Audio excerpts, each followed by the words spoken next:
जय श्री कृष्णा। राधे राधे। श्री शिवाय नमस्तुभ्यम। आज हम आपको आंवला नवमी की कहानी कहते हैं, जो इस प्रकार है। एक आंवला राजा था, जो रोज एक मन सोने के आंवले दान करता था और बाद में खाना खाता था।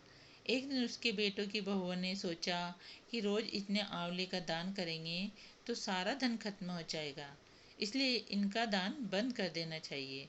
फिर पुत्र आया और राजा से बोला कि आप तो सारा धन लुटा देंगे, इसलिए आप आंवले का दान करना बंद कर दो। तब राजा और रानी उजाड़ में जाकर बैठ गए। चूंकि वह आंवले का दान नहीं कर सके, इसीलिए उन्होंने कुछ भी नहीं खाया। तब भगवान ने सोचा कि अगर हमने इनका मान नहीं रखा तो दुनिया में हमें कोई नहीं मानेगा। तब भगवान ने सपने में कहा कि तुम उठो, तुम्हारे पहले जैसी रसोई हो गई है और आंवले का वृक्ष लगा हुआ है, तुम दान करो और झीम लो। तब राजा रानी ने उठकर देखा तो पहले जैसा राजपाट हो गया और सोने के आंवले वृक्ष पर लगे हुए हैं।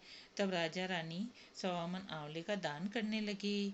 वहां पर बेटे बहू के घर अन्नदाता का बेर पड़ गया।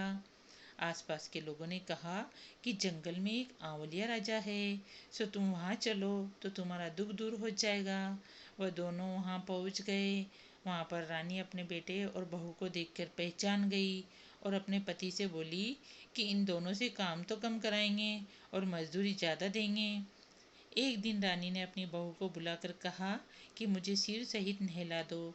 बहू सिर धोने लगी तो बहू की आंख से आंसू निकलकर रानी की पीठ पर पड़ गया।